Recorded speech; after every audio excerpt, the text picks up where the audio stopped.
and today I am presenting uh, Stretching Time, which I like to call my class on long exposure photography. Special thanks to the folks who are on my Zoom, my photo enthusiasts. I appreciate you guys' support. Um, this is all experimental for me right now, but thanks for coming in.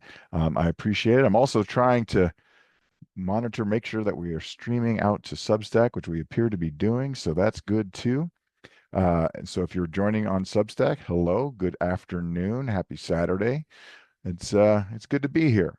So I'm going to start. I've got a big presentation, and I'll be talking about long exposures, how they work. But most importantly, in addition to all the technical stuff, I want to share um, some of the techniques that you can use. And it's not hard to do a long exposure, but you have to have the right tools. So I'm going to go into a little bit of everything today.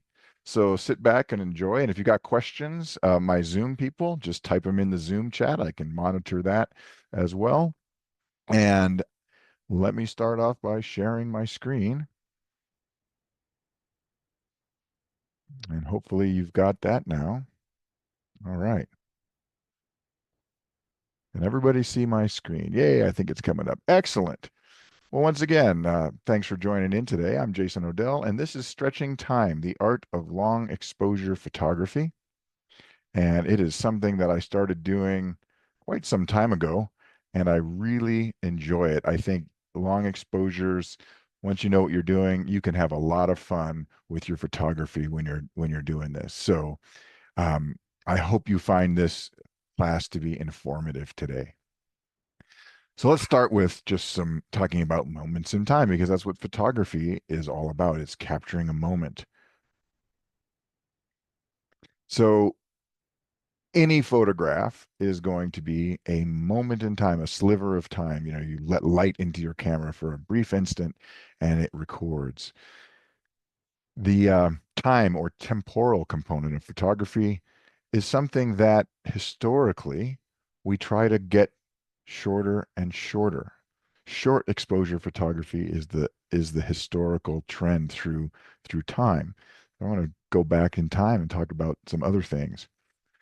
And so when we start doing longer exposures by cumulatively adding, longer amounts of time into our single frame capture, there's all kinds of creative opportunities for our photography. So in the beginning, it was all about trying to get a short exposure. And I put this photo up. This is a historical photo. This is one of the very early daguerreotype, Louis Daguerre himself, and he called it Boulevard du Temple. It's in Paris. Now, if you look at this photo, um, it appears to be an empty street. Uh, there is no, um, there's nothing going on. But if you look very closely at the left part of the frame, down the bottom on the sidewalk, you can see two individuals. There's a man getting his shoes shined. And that's considered to be the first um, the first time that people were recorded in a photograph. Now, the truth be told, um, that this is just this photograph. This is a busy street in Paris. This is in 1839. There's going to be carriages going. There's people everywhere. So why is it empty? And the reason why this scene is otherwise empty, because during his long exposure to record an image on the metal plate that he was using, the daguerreotype, it was probably several minutes long. And that meant anything that was not holding still for that amount of time just disappears. They just blur out of the frame.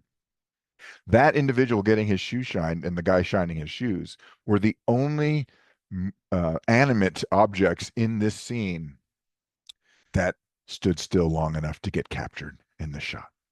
So it was all about getting shorter